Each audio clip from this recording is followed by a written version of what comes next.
Boa tarde. Antes de mais, a nossa comunicação tem por título Proveniência e Marcas de Posse, uma componente valorizadora do tratamento dos acervos de manuscritos e livro antigo da Biblioteca Nacional de Portugal, que é um resultado, como já se disse, de um trabalho de equipa das bibliotecárias de Fundo Antigo, minhas colegas Lígia Martins e Teresa Duarte Ferreira. Em primeiro lugar, gostaríamos de agradecer o convite feito pelo Dr. Tiago dos Reis Miranda para participar neste encontro e também, pessoalmente, o enorme incentivo que nos deu, decisivo, à realização deste trabalho. Queremos ainda agradecer à organização o acolhimento e simpatia com que fomos recebidas neste espaço privilegiado.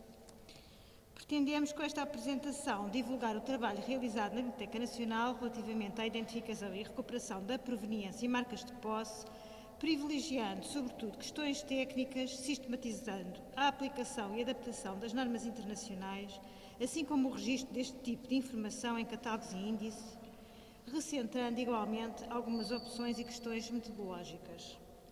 Esperamos, assim, contribuir com a nossa experiência para uma análise e reflexão sobre esta temática que tem vindo a assumir uma importância crescente no âmbito do trabalho do bibliotecário de Fundo Antigo e, de igual forma, na investigação em História do Livro.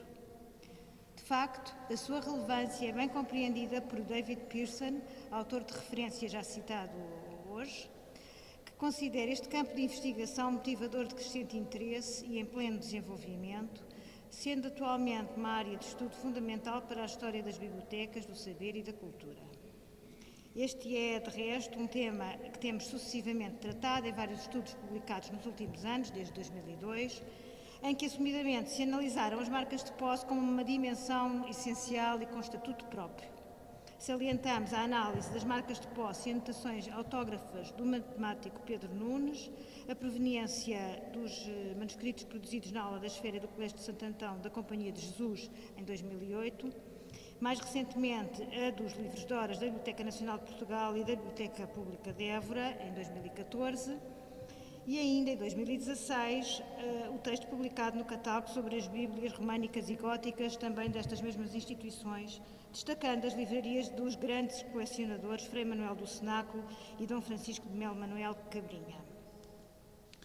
Podemos assim concluir que esta vertente de investigação é indissociável do trabalho de catalogação de manuscritos e livro antigo, direcionado sempre que possível para o estudo da proveniência enquanto indicador privilegiado da história das coleções da BNP.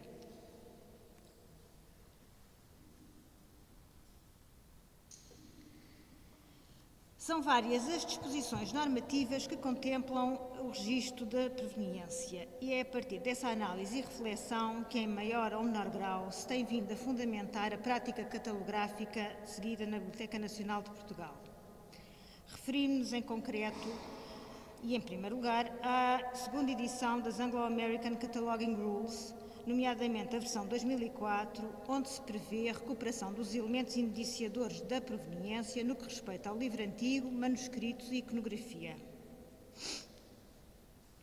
Mais recentemente, as normas da Association of College and Research Libraries, secção da Associação das Bibliotecas Americanas, da ALA, intituladas Descriptive Cataloging of Ancient, Medieval, Renaissance and Early Modern Manuscripts, de 2003, que completam e atualizam as ACR2 e se focam nos manuscritos da época medieval e pré-moderna, sendo compatíveis com o formato MARC, estabelecem detalhadamente vários níveis de notas relativas ao percurso da espécie. Assim, nomeadamente a secção 7B15 considera a proveniência, aqui referimos à proveniência anterior, destinando-se à história da posse do objeto e preconiza a transcrição de todas as marcas de posse, ex-libris, inscrições referentes ao ex-dono e outros testemunhos físicos ou textuais que possam contribuir para estabelecer a proveniência, incluindo formas de aquisição passadas. No caso do livro antigo, a ISBDA, a Descrição Bibliográfica Internacional Normalizada das Monografias Antigas, como todos sabemos, refere igualmente na zona de notas, que é o 7, facultativa, devemos sublinhar, a inclusão das particularidades do exemplar, que, tal como indicado no texto, podem, portanto, versar qualquer aspecto da apresentação material da publicação ou do seu conteúdo, não concretizando a informação relativa à proveniência. Face a este enunciado de caráter genérico, é de realçar que a Biblioteca Nacional, seguindo a sua tradição normativa, considerou indispensável definir os critérios de aplicação da ISBD-A, incluindo especificamente a proveniência como uma das notas ao exemplar, e estabelecendo a ordenação das notas a registar. Foi, de facto, uma iniciativa no sentido da valorização desta componente, correspondendo a uma prática adotada pelos bibliotecários de fundo antigo desde há muitos anos, assumindo sempre a recuperação das marcas de posse com caráter de obrigatoriedade nos vários catálogos e índices produzidos. Por sua vez, na ISBD, edição consolidada, publicada em 2011 e traduzida para português pela Biblioteca Nacional em 2012, onde se unificam as disposições para descrição da generalidade dos recursos, é especificada em 7.11 notas relativas ao exemplar em presença, as quais podem incluir notas de proveniência, a par de notas relativas às características físicas do exemplar. Verifica-se assim que as normas internacionais, embora atribuam progressivamente uma maior importância na descrição destes elementos, não deixam de os manter na esfera das opções do catalogador, o que traz alguma subjetividade aos princípios a aplicar. Neste sentido, como bem transmite William Martin Abad, tradicionalmente, nas bibliotecas, as notas de exemplar relativas a antigos possuidores ou procedências têm sido consideradas, de certo modo, secundárias, no que respeita às outras áreas que compõem o registro bibliográfico. Por sorte, nos últimos anos, estamos a assistir à incorporação deste tipo de notas nos catálogos, devido à constatação da sua grande utilidade para as bibliotecas e ao seu potencial como fonte de investigação. No que respeita à catalogação automatizada, a prática da Biblioteca Nacional na descrição de manuscritos baseou-se numa certa equiparação ao conceito do exemplar impresso, não existindo, como sabemos, uma norma internacional específica para manuscritos. Na realidade, as marcas de posse presentes nos impressos, que realçam a sua singularidade, permitem classificá-los por vezes como sendo únicos. Mas o paralelismo entre estes dois conceitos em nada desvirtua a consideração pelos seus elementos distintivos e tão diversificados, próprios da identidade do manuscrito como um objeto único e irrepetível, unicum bibliográfico, o que implica uma análise nada simplificadora ou padronizável. Este paralelismo contribuiu para a constituição de uma mesma base de dados nacional que agrega manuscritos, os mais antigos datam do século XII, incunábulos e livro antigo, entre uma multiplicidade de recursos bibliográficos. Por isso, e referindo agora esta dimensão mais prática, frisaremos a utilização do Unimarc como formato nacional de catalogação automatizada e os campos que se aplicam especificamente à recuperação da proveniência. Assim, neste formato, é fixado o campo 317 para notas em texto livre relativas às indicações de proveniência. Este campo, repetível, permite a recuperação de elementos que indiciam diferentes momentos do percurso do livro, distinguindo as várias marcas de posse presentes e incluindo, eventualmente, a proveniência mais recente no mesmo exemplar. Quanto ao modo de recuperação dos elementos, a proveniência é transcrita tal como aparece, isto é, ex-libris, assinaturas manuscritas do autor, autores ou possuidores, carimbos, etc., sendo cada exemplar de uma mesma obra diferenciado com a menção da instituição detentora, registada de forma codificada e a respectiva cota em subcampo $5. Para permitir a recuperação nos índices da base de dados, utilizam-se atualmente os campos do Bloco 7, nomeadamente os campos 702, 712 ou 722, para o registro dos nomes de pessoas, das coletividades e famílias. Como a doutora Inês Cordeiro frisou esta manhã, está já em desenvolvimento uma atualização destes campos, com a introdução no bloco 7 de outros específicos para a recuperação da proveniência, portanto, que não vão ficar neste paralelismo exato de autoridade.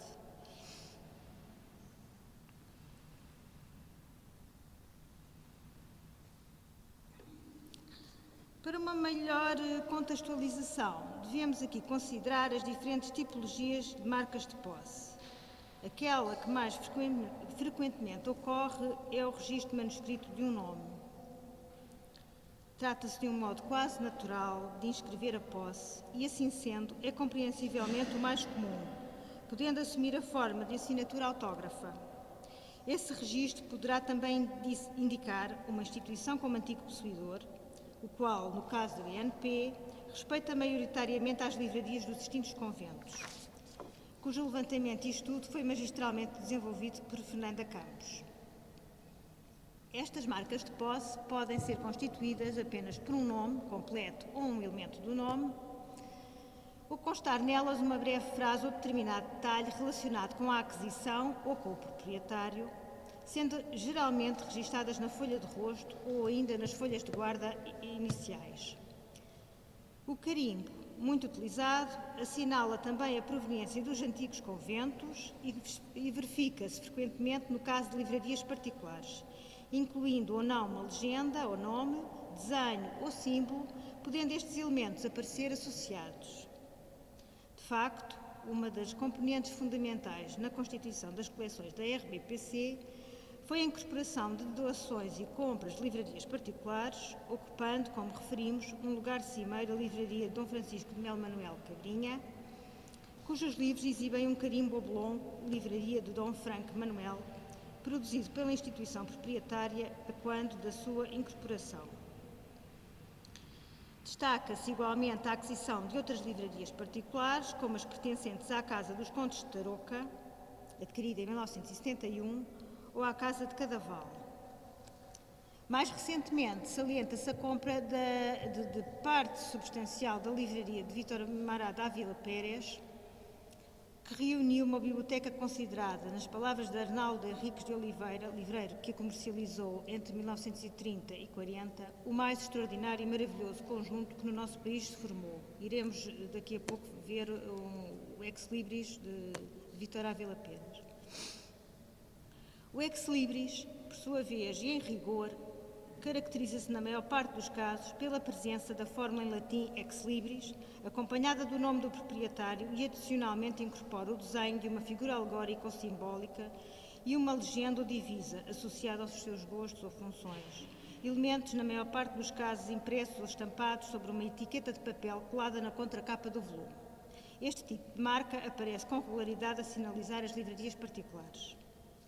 Outra tipologia a considerar, o Superlibros, é uma marca de propriedade geralmente gravada na encadernação e constituída pelas armas, monogramas, emblemas e iniciais do antigo possuidor. Ao contrário do Ex Libris, não inclui de modo frequente o nome do proprietário, o que na ausência de repertórios e listagens se torna difícil de identificar, mesmo no caso dos superlibros heráldicos. Neste âmbito, torna-se, portanto, desejável considerar a descrição detalhada da encadernação, merecedora de um maior investimento e maior relevância na construção da notícia bibliográfica. Queremos ainda sublinhar que, por vezes, a marca de posse não é de identificação imediata. O caso mais paradigmático reside na inscrição manuscrita relativa a Frei Manuel do Cenáculo de Vilas Boas, bispo de Beja, cuja doação à Real Biblioteca Pública da Corte, levada a cabo em várias fases de transferência entre 1796 e 1798, constituiu um núcleo bibliográfico fundamental na gênese da instituição, nos mais diversos ramos do conhecimento. A anotação Beja, sempre escrita na mesma letra e no canto superior das folhas de guarda, embora a partida não indicasse por si só o antigo possuidor, foi devidamente identificada por meio da análise dos catálogos dos manuscritos e impressos do doador.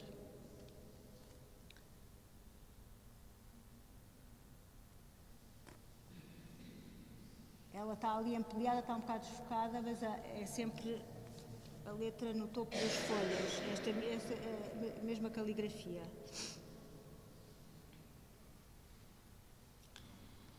Há também que destacar diferentes casos em que conseguimos identificar o antigo possuidor sem que exista uma marca de posse. Isto é, o conhecimento da proveniência pode estabelecer-se independentemente da existência de um sinal explícito de propriedade.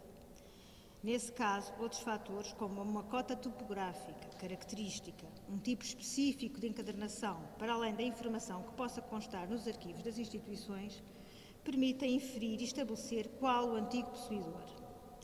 Quanto à forma de proceder para recuperar esta informação, a incluir no registro bibliográfico, entendemos sempre que possível, aliás, de acordo com as considerações de David Pearson, indicar a data da marca de posse, exata ou aproximada, sobretudo quando, a partir da letra, não é possível estabelecer a identificação do antigo possuidor.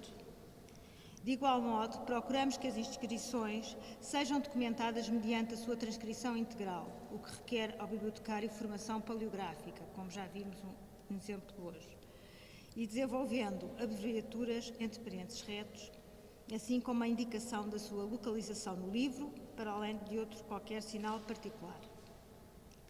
Muito embora não exista uma linguagem controlada, procurou-se estabilizar uma terminologia que representasse de forma exata e rigorosa, reproduzindo com o maior detalhe possível a informação e criando uniformização e consistência. Este trabalho tem evoluído, mas merece-nos uma reflexão contínua, visto não se constituir como um modelo ou norma, estando ainda distante qualquer correspondência a um tesauros. Outros aspectos também a considerar num futuro próximo relacionam-se com a associação da imagem digitalizada, facto que suscitará de certo novos desafios e práticas. De seguida, para uma maior clarificação, passaremos uma série de exemplos organizados segundo uma hierarquia que julgamos refletir a realidade e a preponderância das ocorrências, mas também os casos que são especialmente expressivos das questões que se colocam na investigação da proveniência. Este é a marca de posse de Frei Manuel do Senaco, o manuscrito sempre na mesma caligrafia, que nós durante muito tempo não soubemos que era dele e por comparação com catálogos que temos de doação, percebemos que Beja não era relacionável com nenhum convento do Alentejo, mas que era realmente a marca de posse do Senaco.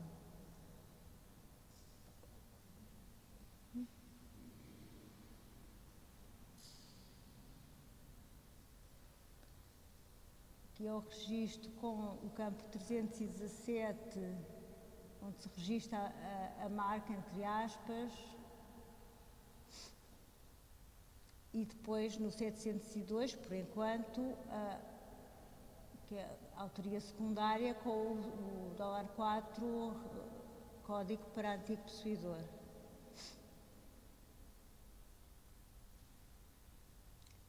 Este é o exemplo de uma inscrição, no caso, a inscrição do confessor da Rainha Dona Leonor, mulher de Dom João II, do livro de horas, inscrição, anotação manuscrita. E este é o display do registro bibliográfico completo deste livro de horas, em que vemos, não sei se vemos, também o campo 317 e depois a recuperação, quer do convento da Madre de Deus, onde a rainha depois viveu nos últimos tempos, e o 317, sim.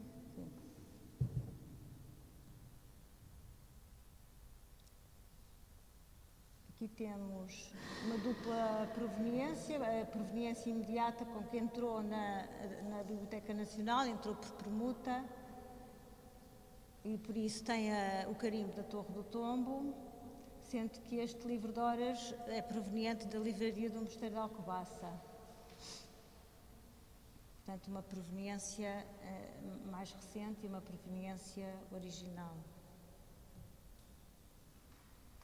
Este é muito interessante porque tem na mesma folha a etiqueta impressa, que a doutora Fernanda Campos muito bem chama também etiqueta tipográfica, colada, e tem o carimbo da Alcobaça e depois tem também um dos primeiros carimbos da Biblioteca Nacional.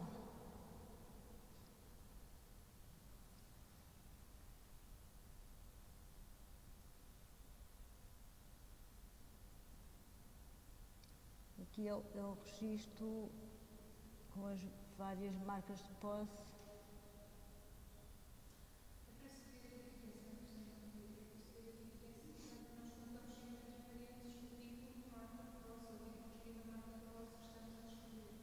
Sim, classificamos, colocamos entre aspas a transcrição do que lá está e classificamos o tipo de marca entre parênteses. Ou descrevemos-la, não é? Este é um exemplo completíssimo e quase emblemático do que pode ser uma informação extensíssima sobre uma proveniência que não é simples. É a anotação manuscrita do antigo possuidor que ficou com parte da livraria do cosmógrafo Mor Luís Serrão Pimentel. Ele faz uma anotação grande explicando que o livro foi primeiramente de Luís Serrão Pimentel e depois dos seus filhos e neto. O livro de álgebra de Pedro Nunes.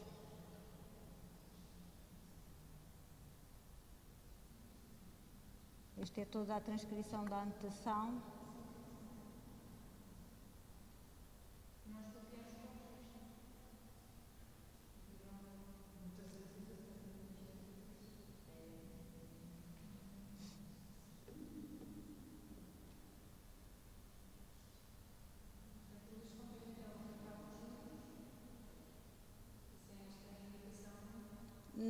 Nunca saberíamos que tinha sido dele, nem que aquelas letras que são as correções de números e anotações de margem com que ele corrigiu o livro eram autógrafos e, portanto, temos assim um exemplo da letra do Luís Serrão Pimentel.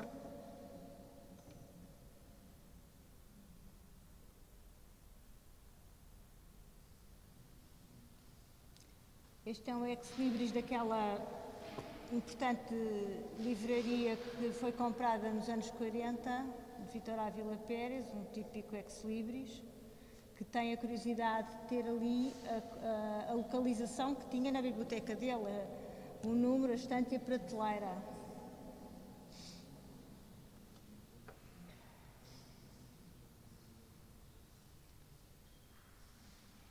Um super livros. E terminamos. Obrigada.